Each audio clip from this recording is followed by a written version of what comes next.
In the twilight of a war-torn Japan, where cherry blossoms often drifted like bloodied snow upon battlefields, there lived a woman of such valor, beauty, and ferocity that her name became legend. She was not merely a warrior, she was a samurai, a general, and a living tempest. Her name was Tomoe Gozen, and this is her story. The year was 1184, and Japan trembled beneath the weight of civil war.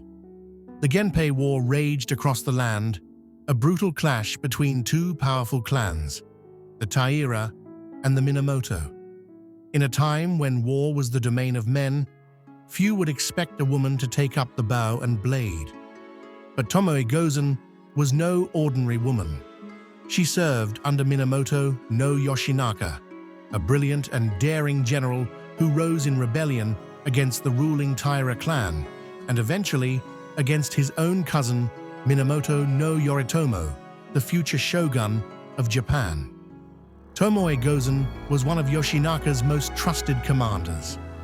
The Heike Monogatari, an epic chronicle of the Genpei War, describes her as especially beautiful with white skin, long hair, and charming features. She was also a remarkably strong archer, and as a swordswoman, she was a warrior worth 1,000, ready to confront a demon or a god, mounted or on foot.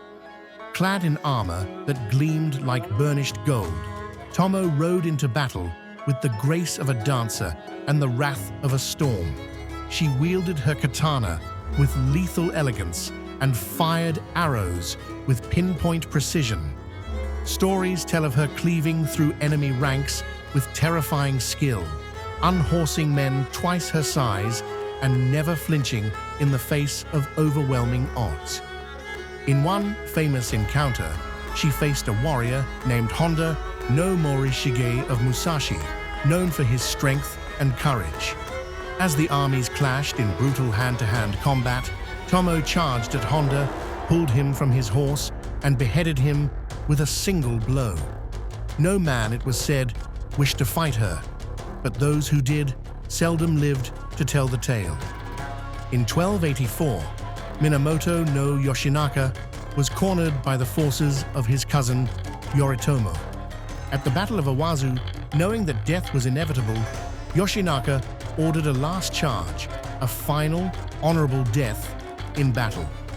Legend says Yoshinaka turned to Tomoe and told her to flee, not wanting her to die a warrior's death, as if she were anything less than one of his finest fighters. Some say she reluctantly obeyed.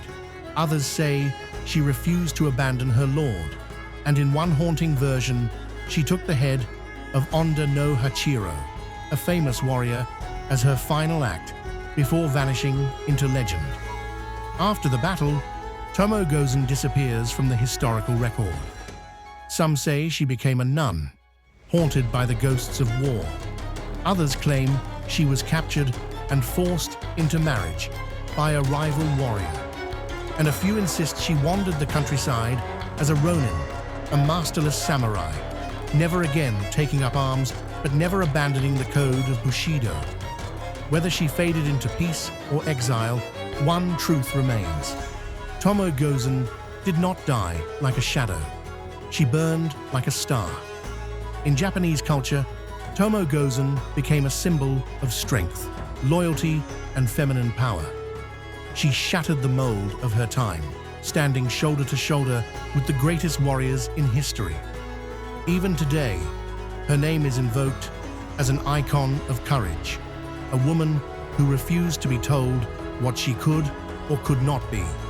She was a samurai, a general, a legend, and her blade, once drawn in defense of honor, has never been forgotten.